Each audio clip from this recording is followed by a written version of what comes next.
ಇವಾಗ ನೀವು ಫಾಸ್ಟ್ ಇದ್ರದ್ದು ನಮಗೆ ಫಾಸ್ಟ್ ಲೈಫ್ ರಿಗ್ರೆಷನ್ ಅದು ತಿಳಿಸ್ಕೊಟ್ರಿ.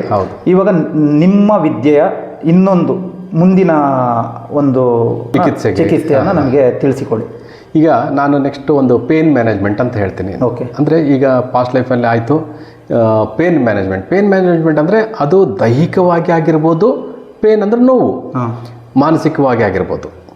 ಸೊ ಹೀಗೆ ಎಷ್ಟೋ ವಿಚಾರಗಳಲ್ಲಿ ಬಂದಾಗ ಪೇನ್ ಮ್ಯಾನೇಜ್ಮೆಂಟ್ ಹೆಂಗಪ್ಪ ಇದರಲ್ಲಿ ನಿವಾರಣೆ ಮಾಡ್ಬೋದು, ಹಿಪ್ನೋಸಿಸ್ ಮುಖಾಂತರ ಮಾಡ್ಬೋದು. ಸೊ ಒಂದು ಎಕ್ಸಾಂಪಲ್ ಕೊಡ್ತೀನಿ. ಒಂದು ವ್ಯಕ್ತಿ ಬಂದಿಲ್ಲ. ಇವಾಗ ಪೇನ್ ಮ್ಯಾನೇಜ್ಮೆಂಟ್ ಅಂದರೆ ಅದಕ್ಕೂ ಪೂರ್ವಜನ್ಮದು ಬರುತ್ತಾ?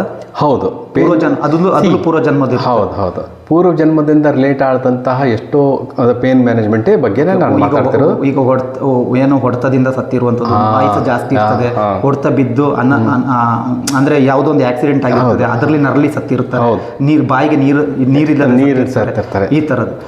ಈಗ ಪೇಯ್ನ್ ಮ್ಯಾನೇಜ್ಮೆಂಟ್ ಅಂತ ಹೇಳಿದ್ರಿ ಅಲ್ಲ, ಇದನ್ನು ನಮ್ಮ ಜನಗಳಿಗೆ ವಿಸ್ತಾರವಾಗಿ ತಿಳಿಸ್ಕೊಡಿ. ಏನು, ಹೆಂಗಿರುತ್ತೆ, ಯಾವ ಥರ ಇರುತ್ತೆ ಅಂತ ಹೇಳಿ. ಈಗ ಪೇಯ್ನ್ ಮ್ಯಾನೇಜ್ಮೆಂಟು ಒಂದು ಮೆಂಟಲಿ, ಒಂದು ಫಿಸಿಕಲಿ, ಇದೆಲ್ಲ ನಾವು ಮಾಡಿ ಹೀಲ್ ಮಾಡೋಂಥ ಕಾರ್ಯಕ್ರಮ ಅಥವಾ ಹೀಲ್ ಮಾಡೋಂಥ ಪದ್ಧತಿ ಬಂದ್ಬಿಟ್ಟು ಹಿಪ್ನೋಸಿಸಲ್ಲಿ ಮಾಡ್ತೀವಿ. ಓಕೆ. ಹೇಗೆ ಮಾಡ್ತೀರಿ ಹಿಪ್ನೋಸಿಸಲ್ಲಿ ಅಂತಂದರೆ, ನಾವು ಪೇಯ್ನ್ ಮ್ಯಾನೇಜ್ಮೆಂಟ್ ಅಂದರೆ ಸ್ವಲ್ಪ ದೈಹಿಕವಾಗಿ ಯಾರಿಗೋ ಬೆನ್ನು ನೋವು ಇರ್ತದೆ, ಎಲ್ಲ ರೀತಿಯಿಂದ ಅದರ MRI ಸ್ಕ್ಯಾನು, ಅವರು ಹಾಸ್ಪಿಟಲ್ ತೋರಿಸೋದು ನಾರ್ಮಲ್. ಎಲ್ಲ ವ್ಯಕ್ತಿಗಳು ಏನು ಮಾಡ್ತಾರೆ, ಒಂದು ಫಿಸಿಕಲ್ಲಾಗಿ ಇರೋಂತಹ ಇಂಗ್ಲೀಷ್ ಮೆಡಿಸನ್ನು ಅಥವಾ ಅವರವರ ನಿಲ್ಕೋದಂತಹ ಆಸ್ಪತ್ರೆ ಯಾವುದಾದ್ರೂ ಟ್ರೀಟ್ಮೆಂಟ್ ಆಗಿ ಹೋಗಿರ್ತಾರೆ. ಸೊ ಅಲ್ಲಿನೂ ಆಗಿರುತ್ತೆ. ಆದರೆ ಅದಕ್ಕೆ ರೂಟ್ ಕಾಸ್ ಕಂಡುಹಿಡಿದೇನೆ ಅದನ್ನೆಲ್ಲೂ ಮೂಲ ಇನ್ನೂ ಕ್ಯೂರ್ ಆಗಿರಲ್ಲ, ಅದರಿಂದ ಹೊರಗಡೆ ಬಂದಿರಲ್ಲ ಆ ಒಂದು ನೋವಿಂದ. ಸೊ ಇದೇ ರೀತಿಯಾದಂತಹ ಮಾನಸಿಕ ಅಂದರೆ ಕೆಲವೊಂದು ತಲೆನೋವು ಬರ್ತಾ ಇರ್ತದೆ, ಹಿಂದ್ಗಡೆ ಬೆನ್ನೋವು ಬರ್ತಾ ಇರ್ತದೆ, ಮಂಡಿ ನೋವು ಬರ್ತಾ ಇರ್ತದೆ, ಕಾಲೆಲ್ಲ ಸೆಳೆತಾ ಇರ್ತದೆ. ಸೊ ಇಷ್ಟೊಂದು ಮಾನಸಿಕವಾಗಿ ಚಿತ್ರಹಿಂಸೆ ಅನುಭವಿಸ್ತಾ ಇರ್ತಾರೆ. ಬಟ್ ಅವ್ರಿಗೆ ಗೊತ್ತಿರಲ್ಲ ಈ ಎಲ್ಲ ಪೇನ್ ಎಲ್ಲಿಂದ ಬಂತು, ಯಾಕೆ ಬಂತು, ಇದು ಎಷ್ಟೆಲ್ಲ ತೋರಿಸಿದ್ದೀನಿ, ಎಷ್ಟೆಲ್ಲ ಲಕ್ಷಗಟ್ಟಲೆ ಖರ್ಚು ಮಾಡಿದ್ದೀನಿ, ಇದರಿಂದ ನಾವು ಇನ್ನೂ ಹೊರಗಡೆ ಯಾಕಪ್ಪ ಬರಲಿಕ್ಕೆ ಆಗ್ತಾಯಿಲ್ಲ ಅಂತಂದು ಬಂದಾಗ ಅವರು ನೀಟಾಗಿ ಅಂದರೆ ಇದರಲ್ಲಿ ಡಾಕ್ಟ್ರುಗಳಿಗೆ ಕೂಡ ಸೊಲ್ಯೂಷನ್ ಕೊಡೋಕ್ಕಾಗಲ್ಲ. ಈ ಥರ ಪೇಯ್ನ್ ಯಾಕೆ ಬರ್ತಿದೆ, ಎಲ್ಲಿ ಬೆನ್ನು ನೋವು ಅಂತ ಈಗ ಹೇಳಿದ್ರಿ. ಒಂದು ಬೆನ್ನು ನೋವು ಇದೆ, ಆ ಬೆನ್ನು ನೋವಿಗೆ ನೀವೆಲ್ಲ ಸ್ಕ್ಯಾನ್ಗಳನ್ನ ಮಾಡಿ ಆಯಿತು. ಡಾಕ್ಟ್ರುಗಳು ಆ ಊರಿಗೆ ಬೇಕಾದಷ್ಟು ಮ್ಯಾಕ್ಸಿಮಮ್ ಲೆವೆಲಲ್ಲಿ ಅವರು ನೋಡಿ ಮೆಡಿಸಿನ್ಗಳನ್ನ ಆಗಿರ್ತದೆ. ಆದರೂ ಕೂಡ ಇದು ವಾಸಿಯಾಗದಿರುವಂತಹ ಒಂದು ಕಾಯಿಲೆ ಆಗಿರ್ತದೆ. ಇದನ್ನು ನೀವು ಹೇಳ್ತಿರುವಂಥ. ಹೌದು. ಓಕೆ. ಈ ಕಾಯಿಲೆ ಎಕ್ಸಾಂಪಲ್ ನೀವು ಬೆನ್ನು ನೋವು ಅಂತ ಹೇಳಿದ್ರಲ್ಲ, ನನ್ನಲ್ಲಿ ಬಂದಂಥ ಒಂದು ಕೇಸ್ ಇದೆ. ಆ ವ್ಯಕ್ತಿಗೆ ಯಾವಾಗಲೂ ಬೆನ್ನು ನೋವು ಕಾಣ್ತಾನೆ ಇತ್ತು ಸೊಂಟದ ಹತ್ರ. ಎಲ್ಲ ನೋಡಿದ್ರು, ಟ್ರೀಟ್ ಮಾಡಿದ್ರು, ಏನೂ ಆಗಲಿಲ್ಲ. ಬಟ್ ಆದರೂ ಮತ್ತು ಇನ್ನೊಂದು ಚಿಕಿತ್ಸೆಗೆ ಅಂತ ಬಂದೇ ಬರ್ತಾರೆ, ಆಲ್ಟರ್ನೇಟಿವ್ ಏನಿದೆ ಥೆರಪಿ ಅಂತ. ಸೊ ಬೇಸಿಕಲಿ ನಾನು ಒಂದು ಕ್ಲಿಯರ್ ಮಾಡ್ತೀನಿ, ಇದರಲ್ಲಿ ನಮ್ಮದು ಬಂದ್ಬಿಟ್ಟು ಡ್ರಗ್ಲೆಸ್ ಥೆರಪಿ, ಔಷಧ ರಹಿತ ಚಿಕಿತ್ಸೆ, ಇವೆಲ್ಲ ಎನರ್ಜಿ ಲೆವೆಲ್ಲಾಗಿ ಆಗಂತಹ ಒಂದು ಚಿಕಿತ್ಸಾ ವಿಧಾನಗಳಾಗಿರೋದ್ರಿಂದ ಈ ಸಂಮೋಹನ ಮೂಲಕ ಅವ್ರದ್ದು ಹಿಂದಿನ ಜನ್ಮಕ್ಕೆ ತಗೊಂಡು ಹೋದಾಗ ಆ ಬೆನ್ನು ನೋವಂಥ ವ್ಯಕ್ತಿ ಏನಿತ್ತು ಅಂತಂದರೆ ಪ್ರಾಬ್ಲಮ್ಮು, ಅವನು ನೋಡಿ ಪಾಸ್ಟ್ ಲೈಫ್ಗೆ ಹಾಕಿದಾಗ ಅವರು ಒಂದು ಸಿವಿಲ್ ಇಂಜಿನಿಯರ್ ಆಗಿದ್ದರು. ಸಿವಿಲ್ ಇಂಜಿನಿಯರ್ ಆಗಿ ಕಟ್ಟಡ ಕಟ್ತಾ ಇದ್ದಾಗ ಮೇಲೆಯಿಂದ ನೋಡಿ ಅದೊಂದು ಡ್ರಾಯಿಂಗ್ ಹಿಡ್ಕೊಂಡು ನೋಡ್ತಾ ಇದ್ದಾಗ ಮೇಲಿಂದ ಬಿದ್ದುಬಿಟ್ಟಿದ್ರು. ಆ ಬಿದ್ದಾಗ ಪೆಟ್ಟೇನಿದೆ, ಇಂಟೆನ್ಸಿಟಿ ಆಫ್ ಪೇನ್, ಆ ನೋವು ಸೀದಾ ಅಲ್ಲೇ ಅಟ್ಯಾಕಿಗೆ ಅಲ್ಲೇ ಒಂದು ರೀತಿ ಪ್ರಾಣ ಹೋಗಿತ್ತು. ಓಕೆ. ಸೊ ಆ ನೋವು ಕೆಲವೊಂದು ಈ ವಿಚಾರದಲ್ಲಿ ಬಂದಾಗ ಅದು ಕಂಟಿನ್ಯೂ ಆಗಿತ್ತು. ಓಕೆ. ಸೊ ಯಾವಾಗ ಕಂಟಿನ್ಯೂ ಆಗಿತ್ತು, ರಿಲೀಸ್ ಮಾಡಿದಾಗ ಅವರು ಈಗ ನಾರ್ಮಲಾಗೇ ಇದ್ದಾರೆ.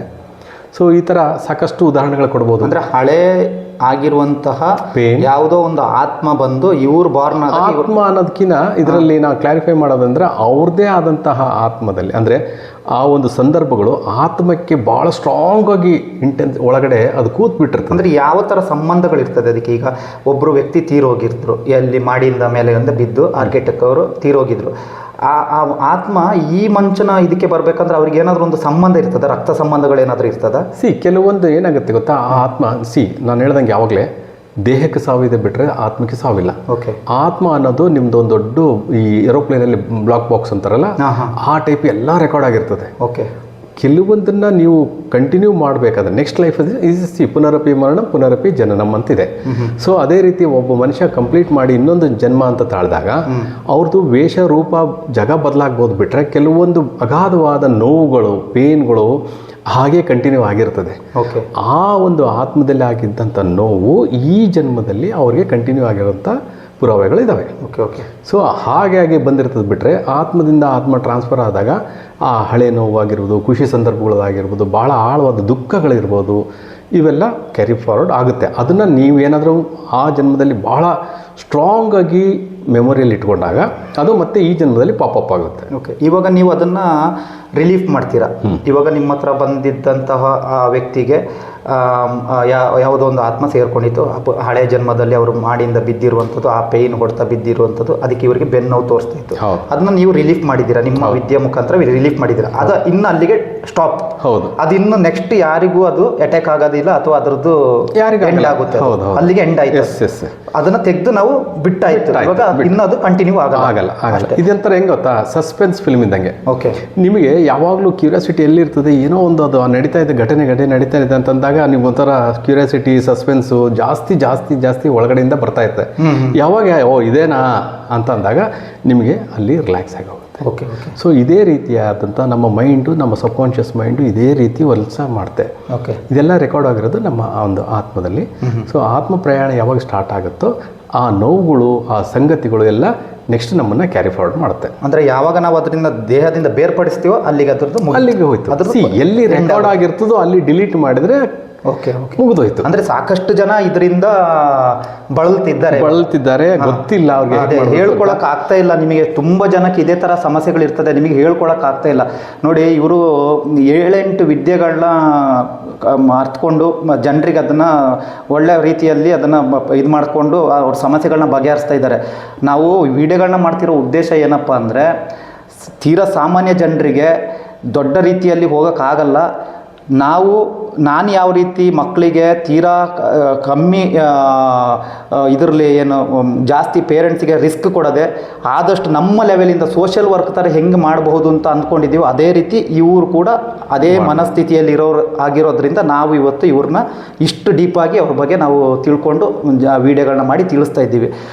ಈ ಸಮಸ್ಯೆಗಳಿಂದ ಬಳಲ್ತಿರೋರು ದಯವಿಟ್ಟು ಈ ವಿಡಿಯೋಗಳನ್ನ ನೋಡಿ ಈ ವಿಡಿಯೋಗಳನ್ನ ಶೇರ್ ಮಾಡಬೇಕು. ಯಾಕಂದರೆ ನಿಮಗೆ ಸಾಕಷ್ಟು ಜನಕ್ಕೆ ಇದ್ರದ್ದು ಸಮಸ್ಯೆಗಳಿರೋರು ಮನಸ್ಸೊಳಗಡೆ ಇಟ್ಕೊಂಡು ಕೊರಗುತ್ತಿರ್ತಾರೆ. ಅದಕ್ಕಾಗಿ ಈ ಪರಿಹಾರ ಪರಿಹಾರ ತಗೊಳ್ಳಿ ಅಂತೇಳಿ ನಾವು ಈಗ ಇವ್ರನ್ನ ಮಾತಾಡಿಸ್ಬಿಟ್ಟು ನಿಮಗೆ ಅತ್ಯಂತ ಸುಲಭ ರೀತಿಯಲ್ಲಿ ಆಗುವಂಥ ಈ ವಿಡಿಯೋಗಳನ್ನ ನಾವು ನಿಮಗೆ ತಲುಪಿಸ್ತಾ ಇದ್ದೀವಿ.